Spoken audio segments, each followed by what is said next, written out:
Dito sa dinadaanan namin mga katrip, sobrang dilim at sobrang nakakatakot, lalo na tulad natin na first time bumiyahe ng ganito.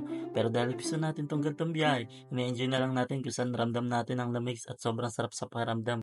Hi mga katrip, ako nga pala si Ronald, also known as Spark Trip. Samahan nyo ako sa mga magiging biyahe natin.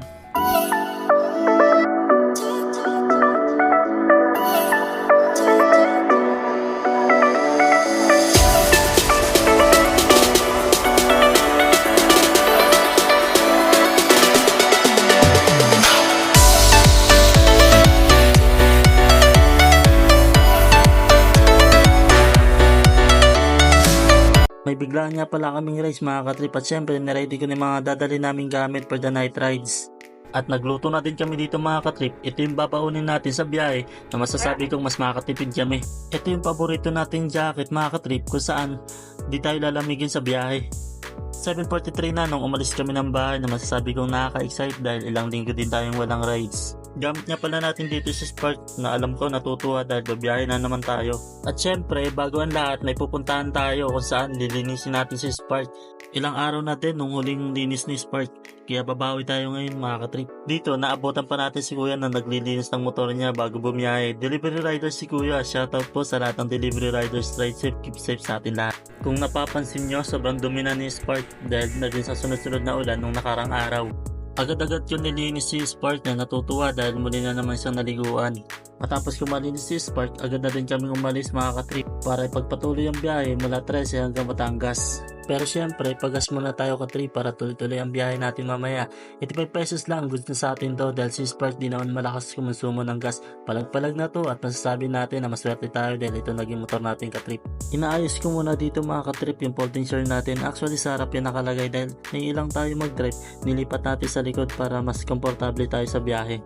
Pero syempre, shoutout muna sa ating mga kaibigan natin na kahit bago lang tayo sa pag-vlog, andyan sila para supportahan tayo. Shoutout kay Sprewell Berami, since day 1 andyan na.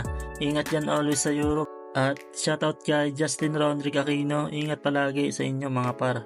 Nagsimula na ang biyahe namin mga katrip, 13 to Amadeo hanggang sa makarating kami ng Tagaytay.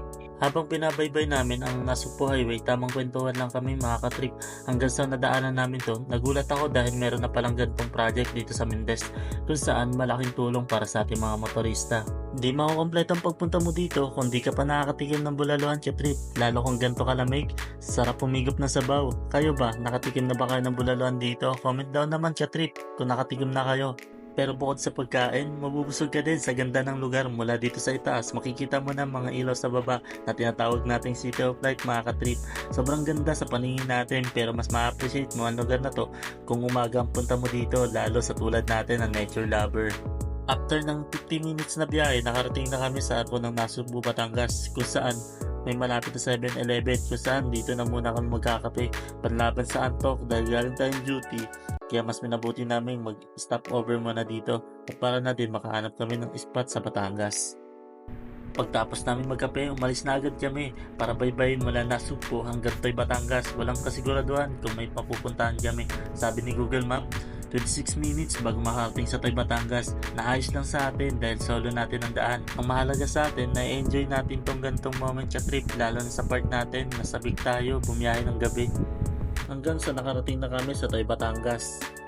Dito sa part na to, di ko na alam kung saan kami pupunta dahil wala kami makita na pwede tambayan or kahit campsite. Kayo mga katrip, baka may alam kayo na pwedeng tambayan or campsite, pupuntahan natin yan. At ito na yung moment katrip na nag-uusap na kami kung babalik kami mula Toy Batangas hanggang 13. Pero syempre ako yung taong mahilig mag-explore kaya sabi ko, diretso kami ng Cabiang Tunnel ng gantong oras. At first time ko na bumiyahe ng ganito mga katrip. Kahit nakakatakot bumiyahe doon, dumiretso pa rin kami mga katrip.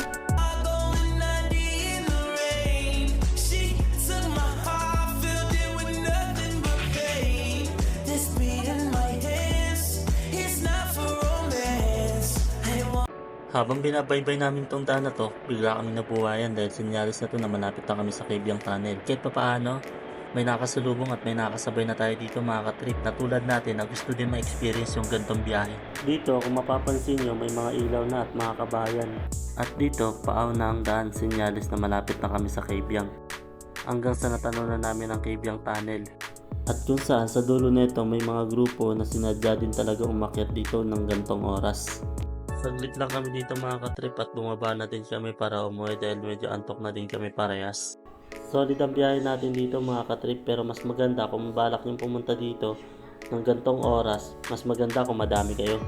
Dito nag-stop over muna kami sa 7-Eleven ng Naik para makaitip ang backride ko.